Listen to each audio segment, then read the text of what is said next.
Wait a minute, everybody. Hold it, everybody. Wait a minute, somebody. Anybody. Call somebody. Let somebody know. Tell somebody. Mr. James Cotton's in town.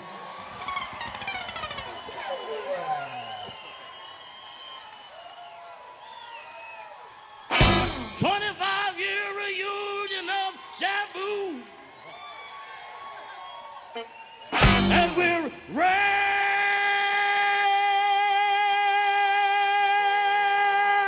to get down. I got $1.25, so don't play me cheap. I got 50 cents more than I'm gonna keep. So let the good time roll. So let the good time roll. I don't get young or old. Let's get together. Let the good time roll. Help me out, people. Let the good time roll. Let the good time roll. Let the good time roll. Let the good time roll. I don't care if you're young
said I been downhearted, baby, ever since the day we met.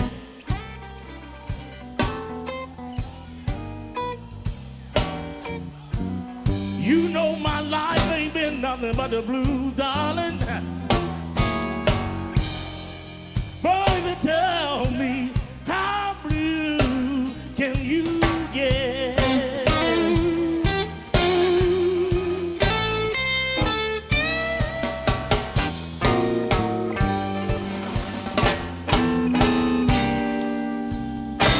You so evil when you're with me. I know you know what I'm talking about. Don't you know you're so jealous when we're apart?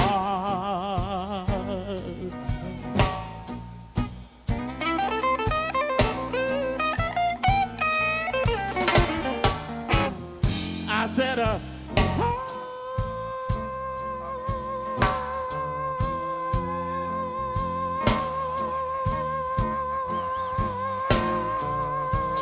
you're so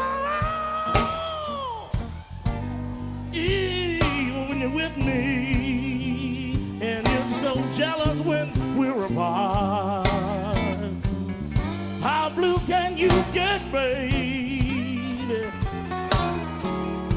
Baby, don't you know the answer is right here? Baby, the answer is right here in my heart. Bought you a brand new Ford. You said I wanted a Cadillac.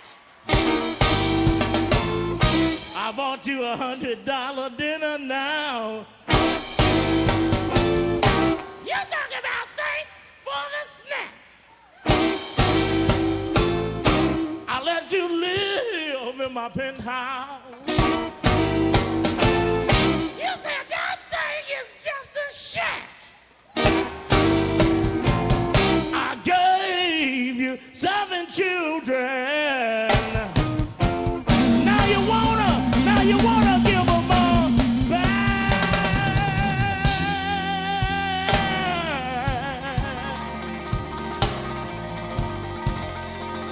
Yes, I've been downhearted, baby.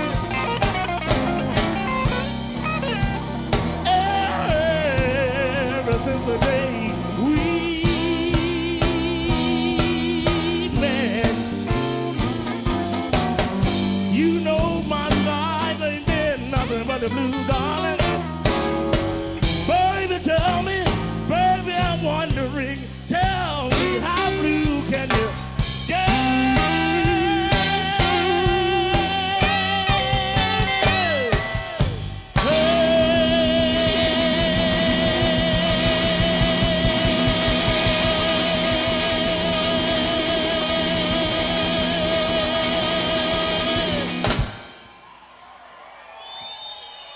I wonder how blue can you get?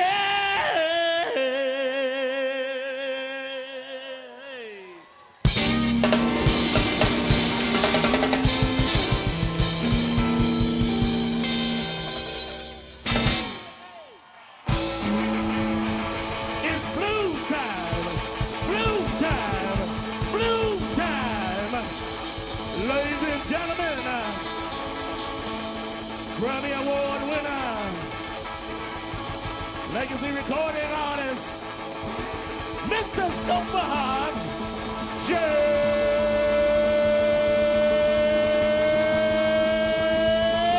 Cotton.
Sun along, come down behind a tree. Don't just house belong to me when my baby back up and leave.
said, lie, love me or leave me.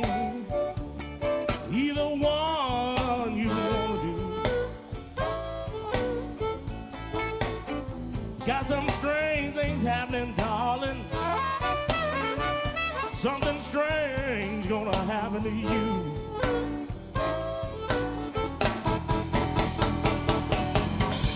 Midnight caught me crying.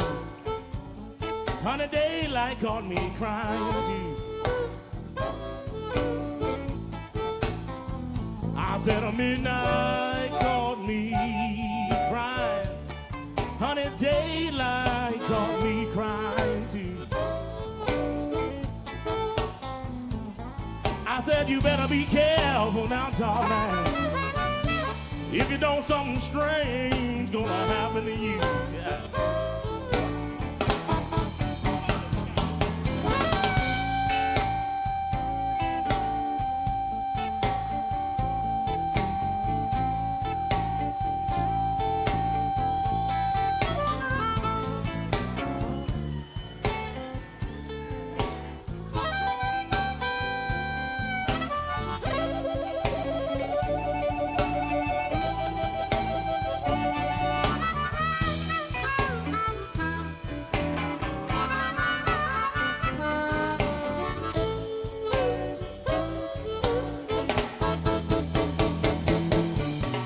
Midnight caught me crying. Honey, daylight caught me crying too. I said a midnight caught me crying. Honey, daylight caught me crying too. You better be careful now, darling. If you don't, something strange gonna happen to you.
You say you don't love me, Mr. Tom Holland.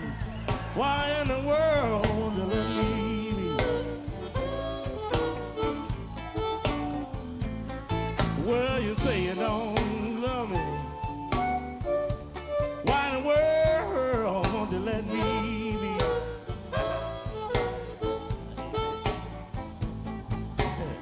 I'd rather go on living without you, darling, than to live my life in misery.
Well, you say you don't love me. Why in the world won't you let me be? I'd rather go on living without you, darling, than to live my life in misery.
If I never see you no more. Thank you very kindly.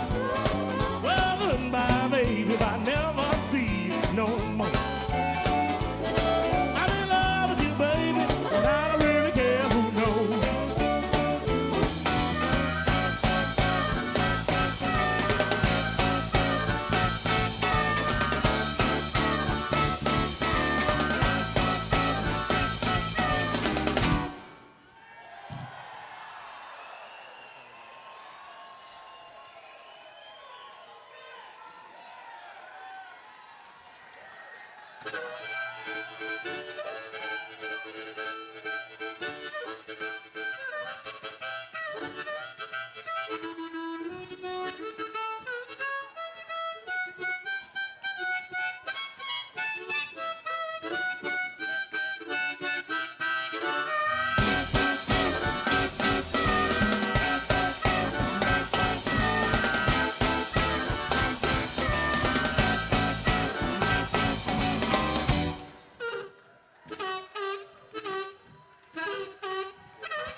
Hi, I'm Dave ONeil, and this is the Blues Plate Special.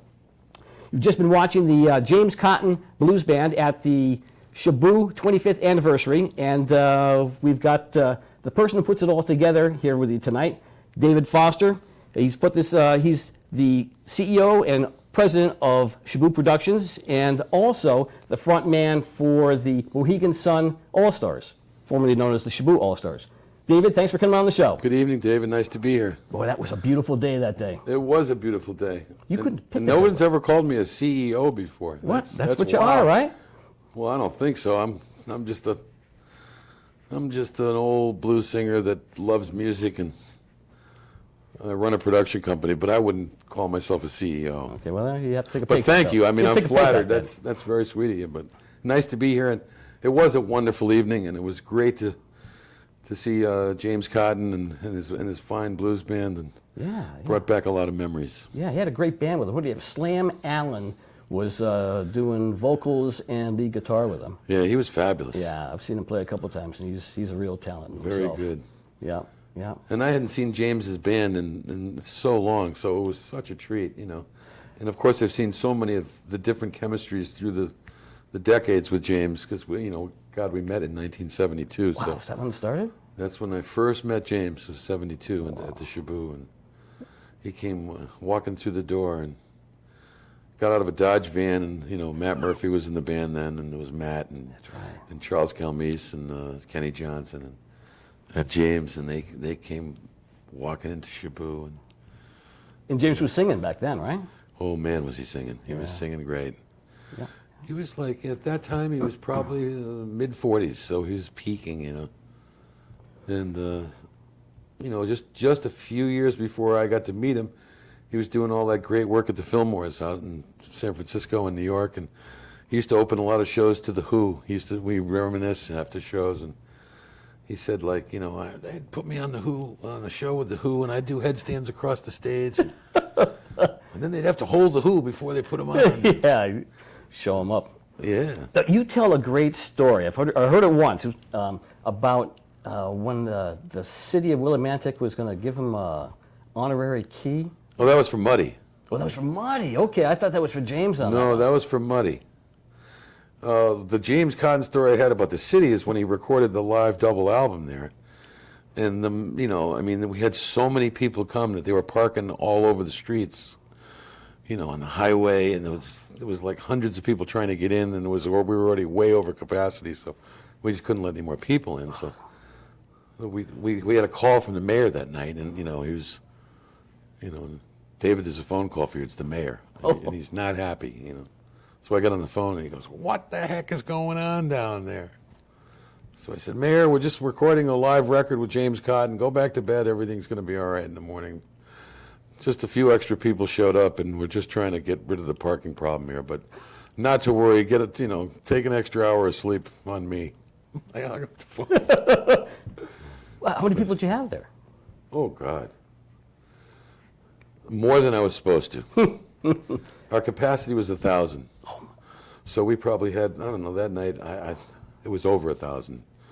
They were just, "I'll stand in the hallway. I want to say I was here. We're making history tonight." So, Do you remember? You're famous for your ticket prices being so low. It was a $3 ticket for that. $3 ticket. For that record, yeah, to make the record, yeah. And he did it over the course of 3 nights. They recorded 3 nights, and we had the Fedco truck come in from Providence.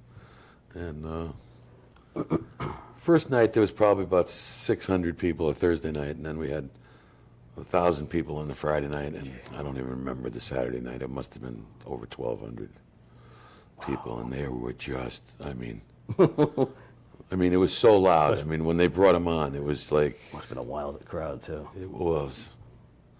It was you. We were all kids, and it was. What year was that? That was 76, I believe. Carter administration. Carter administration, and it was for Buddha Records. It was for Art Cass's label, and it ended up. It was a double live album, so it was. It was formidable, and 1,200 people. 1,200 people, 2-hour show. $3. $3. So even for, this reunion concert, you had 3 bands in there. You charged $10 to get in, and this was a benefit for the Willimantic Hospital. For the Wyndham Community Memorial Hospital. This is my 4th fundraiser concert that I've done for their emergency room. I'm a corporator at that hospital, and I'm a firm believer in how important it is to help your own hospital, because they've got a tough deal. Lots of people go to the hospital and can't afford to pay, and what we're trying to do is, is from the private sector, it's up to people that live in the communities to try to help their hospitals. So the fact that I'm a Wyndham County resident, I figured that's the hospital I'll support. So I've been, I did 3 concerts previously at the Jorgensen Theater and raised money. As many people? No, I mean, I just did those evenings by myself, and those were like, $100 a ticket kind of thing. So there'd be like, I don't know, 500, 600, 700 people at those events, but we raised, thousands and thousands of dollars. And, I think this last one put it over like 150,000, I think we've raised for my 4 concerts. It's a lot of money. Yeah. It's a lot of money. And the thing that's nice about it is it's not like, hey, can you write me a check for the hospital? It's like, it's a nice day, an evening, and you have fun, raising money. And then what we also did is we made it an event there where it wasn't just people that were wealthy. Anybody could help. I mean, because it was affordable to anybody. It was only a $10 ticket. And everyone who went contributed. Exactly. So, I mean, that made it feel even better. And But that's got to be a lot of risk for you, too. Don't you front the thing? How do you I fronted the whole thing, yeah. It was very risky, because if it rains, you know what happens when it rains. You wouldn't have 10,000 people or 15,000 people. You'd have 100 people. Yeah, and the bills are always there. And, when you're doing, God's work like that, there's no safety valve. It's just, you still have to pay for the tents, and you still have to pay for the advertising, and you still have to pay the acts and the production and the staging, and, you still have to pay everybody. And you had a big light set up there as well, too. That's a big stage. Big lighting and sound and roof and staging. And then we had buses where we had to bus the people in because there was, the logistics of where the park is in the city would have been major parking problems. So we went to designated lots all over the city and then, bust them in. So there was a big bill for busing. And then we did fireworks. Yeah. Security. And then we had to do generators because that park didn't have the right electricity. Oh, it didn't? No. I mean, they had strange power there. They had power that would be good for softball lighting, but not for the kind of power we needed for concert lighting and concert sound. So I had to bring Jenny's in as well. So, it was just, it was one of those things where, but I mean, in spite of everything, and in spite of the fact that it was a $10 ticket, we still paid all the bills, and it was over $100,000 of cost that day. And we still managed to make the hospital over $25,000. Bet they're happy with that. So it was, we were very pleased about that. So this was the 25th anniversary of Shaboo closing down, right? Closing down. Yeah, that's. Well, we were afraid to advertise the real birthday because we figured that people would have showed up in hearses. So, I mean, it was one of those kind of things where, I mean, we opened it October 22nd, 1971, so can you imagine? The 36th, Yeah, it doesn't roll off the I mean, it's just, it's like, well, who's going to this thing anyway, Is it 2 to 5? That's right. We all have to get home.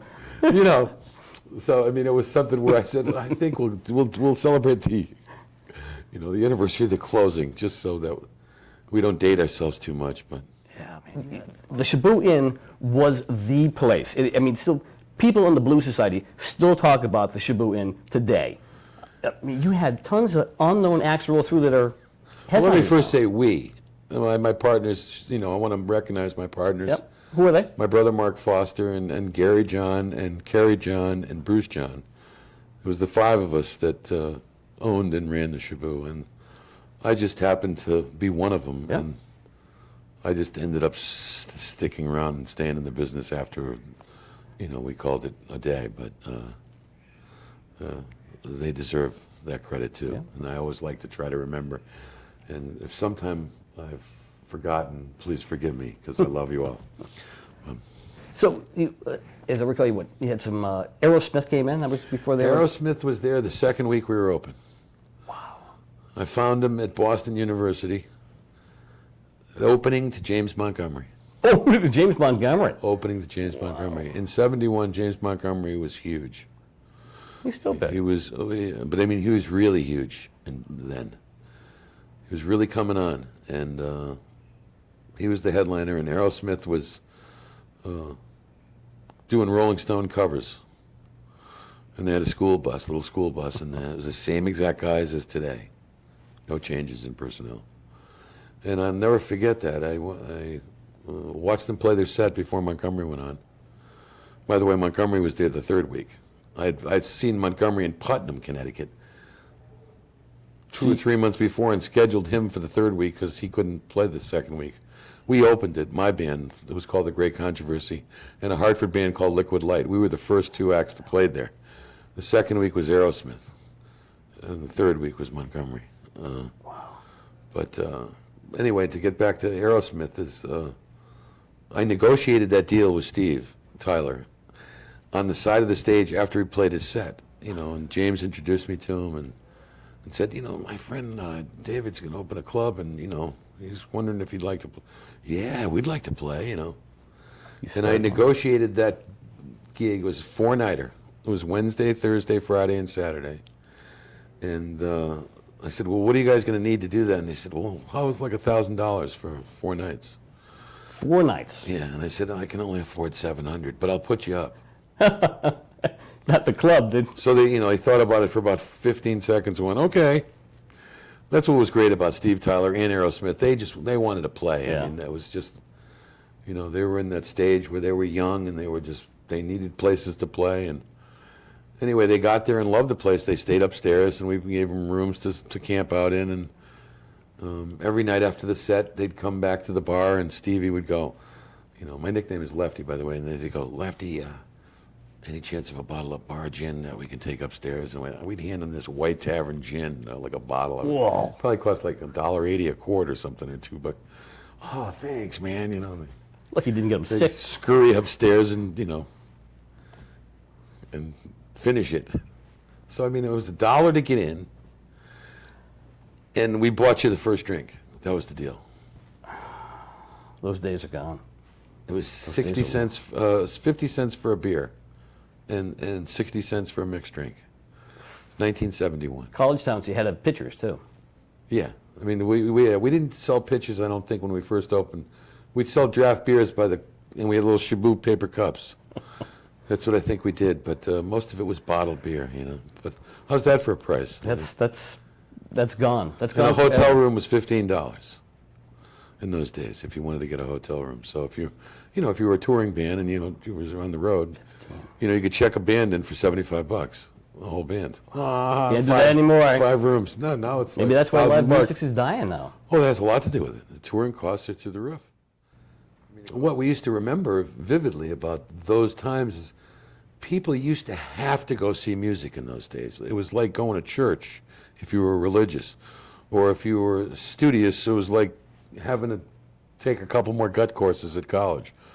I mean, they just needed to go see music every week. time. It was part of your life. And that generation was, that Woodstock generation was, there'll never be another music generation like that. And, it's not all because of, that was just that generation. It was because of a great media, because of strong record companies and strong A&R departments and people cultivating people's musical careers and giving them, 3 or 4 albums to break. All those things were happening, whereas today it's so different. If you fail on your first album, you just get dropped. You're gone. Yep. And usually it takes most artists 3, 4, 5 records to totally mature into something that, and the mentality of the record company people, they knew that. And so did the media, and that's why I feel so bad for these American Idol kids. They're expected to, be totally green at the beginning of the season, and by the end of the year, go play arenas and hard ticket arenas, and they're supposed to be, be able to prance a 70-foot stage and work 10,000 people like it was nothing. And then sell albums on top of that. And sell albums on top of it. Otherwise, they're out the door. Right. So I mean, you just feel so bad, and that's also the way they have to break people because the media is owned by just a few companies, and to just find airplay, if you're not part of the big machine, you're not getting any airplay.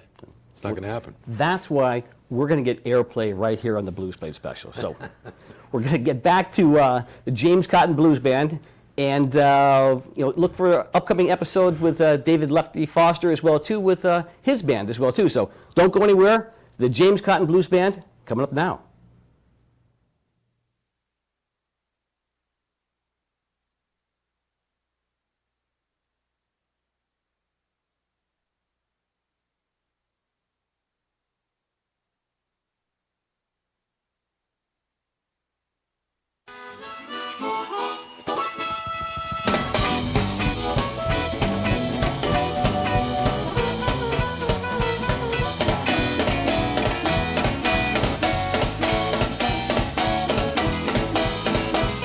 Whenever they heard at the novice, you would have heard the noise that they make. And let me introduce you to my rocket 88.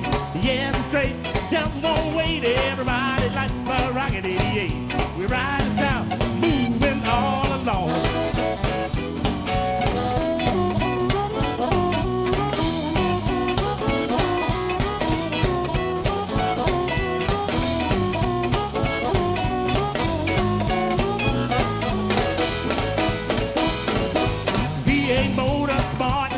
Black convertible top, and the girl don't mind. Sport with me, riding all around town for joy.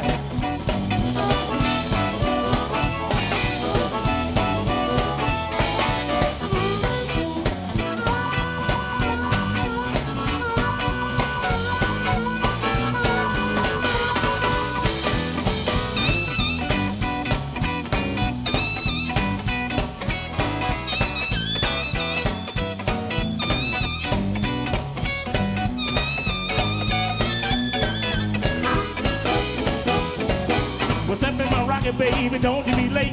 We pulling now by the 8:30. Going round the corner, gonna get a little fit. Everybody in the car, we're gonna take a little nip. Moving on out, oozing and grooving along. Let's ride, Mr. Cotton.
legend right here, y'all. Put your hands together.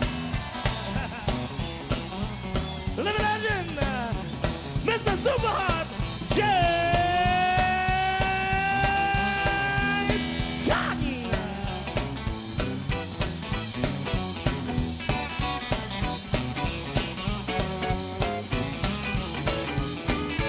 He can still hear you, Mr. Super Harp, James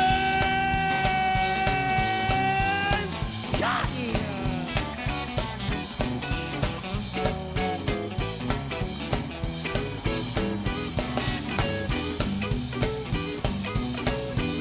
Mr. James Cotton.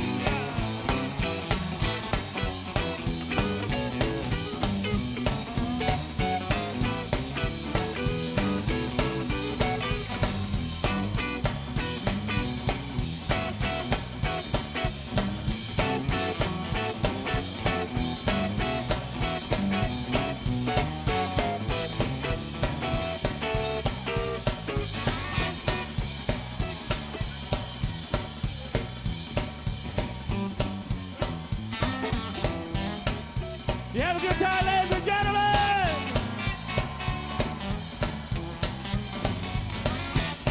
Ladies and gentlemen, if you'd like to pick up a CD by Mr. Super Harp James Cotton, just step right over there. Make sure you pick one up and take one home with you.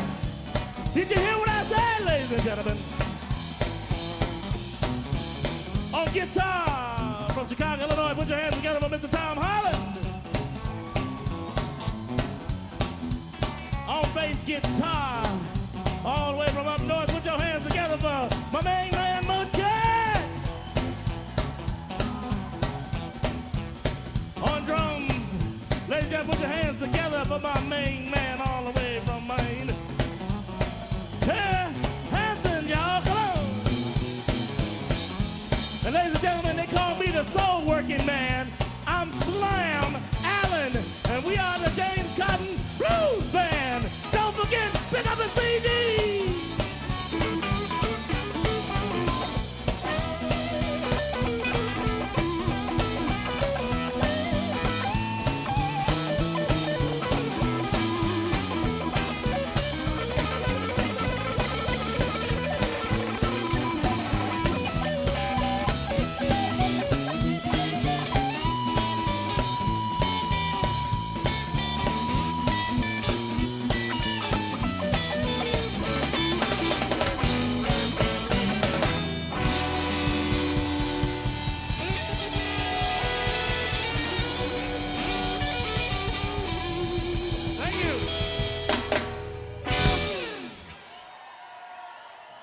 Come on, let's hear for Window.